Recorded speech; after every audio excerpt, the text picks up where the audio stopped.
And welcome back to another Econ podcast with Mr. Hagan. And on this Econ podcast, we're going to continue talking about the production possibilities model.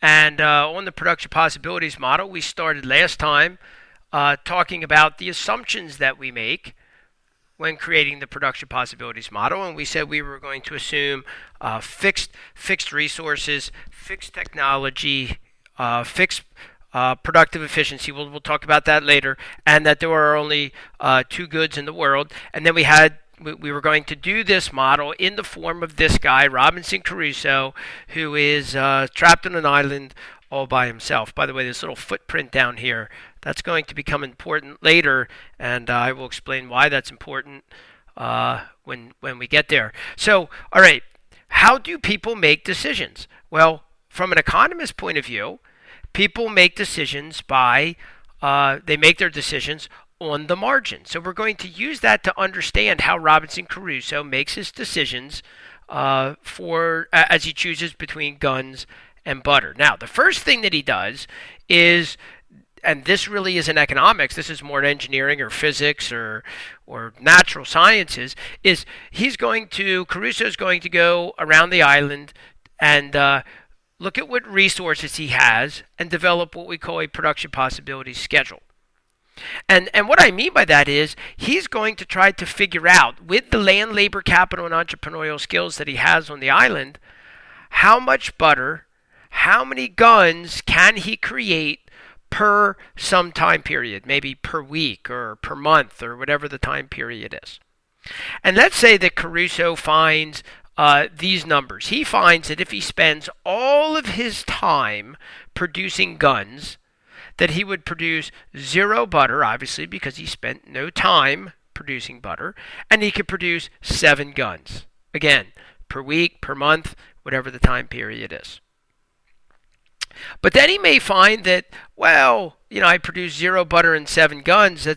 That's great, but I'll be well protected, but I'm going to get very hungry. In fact, he's going to starve to death. So he may decide that he wants to produce butter. So the question is, if he produces some butter, okay, he increases his production butter by 1. If he produces 1 unit of butter, then he's going to have to give up some time that he spent producing guns. And remember, that idea is called opportunity cost.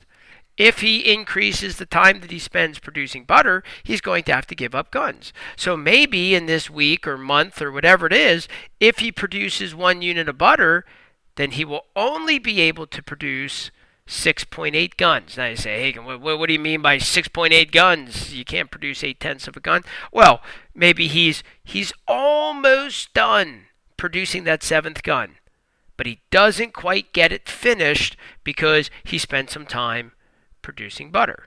Now, every time that's true, every time he increases butter production by 1, he has to give up some guns. So maybe if he produces 2 units of butter per week, he can only produce 6.2 guns. And if he produces 3 units of butter per week, he can only produce 5 guns, and so on. And so this is called his production possibilities schedule. In other words, it's how many goods can he produce. So he can produce 0 butter and 7 guns, 1 butter, 6.8 guns, 2 butter, 6.2 guns, 3 butter, 5 guns, 4 butter, 3.2 guns, or if he spends all his time producing butter, he could produce 5 butter and 0 guns. Those are his production possibilities, and writing that down is what is called the production possibilities schedule. So what we want to do is, before really looking at how Crusoe makes his decisions, we want to graph this production possibilities schedule. We want to graph what's possible. All right, so we go look at a graph with butter on the horizontal axis. This is representing how much butter can be produced per week or per month or whatever the time period is. And the vertical axis is how many guns he can produce in that same time period. And so let's go ahead and let's graph that production possibility schedule. So we found that if he produces 0 butter, he could produce 7 guns. Okay, that's what he could do. He walks around the island and figures that out. If he produces 1 unit of butter, we found that he could only produce 6.8 guns. So then we would mark that right here. If he produces 2 units of butter, he could produce 6.2 guns. If he produces 3 units of butter, he could produce 5 guns. And again, hey, Hagen, where are you getting these numbers? These numbers are just coming from right here. If they're his production possibility schedule, we're just graphing it. If he produces 4 butter, then he could produce only 3.2 guns. That's about right here. And if he produces 5 butter, he would be able to produce 0 guns. So those are his production possibilities coordinates. And if we connect those coordinate points, we get his production possibilities curve. So this would be Robinson Crusoe's production possibilities curve. We call that the PPC, the production possibilities curve. Now, any point that he tries to produce inside of the production possibilities curve, let's say this point, 2 butter and 2 guns. If he attempts to produce that point right here, that would be called attainable because he can do it. In fact, he could have done better. When he produces 2 butter, he could produce 6.8 guns.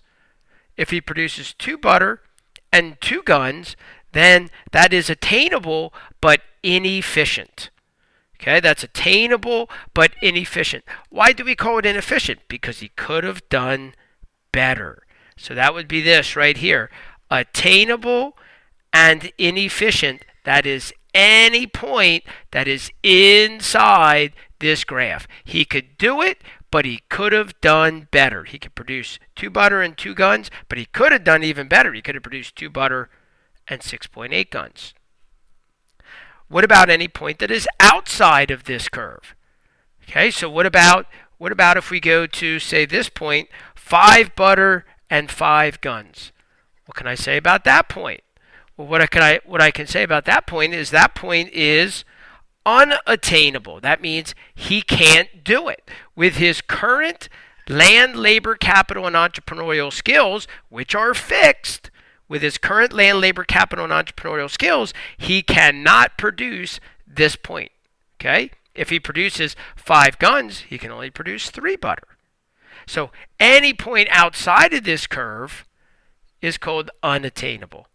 And then finally, any point that is on the curve, then we call those points attainable and efficient. That means he can do them, but he couldn't have done better.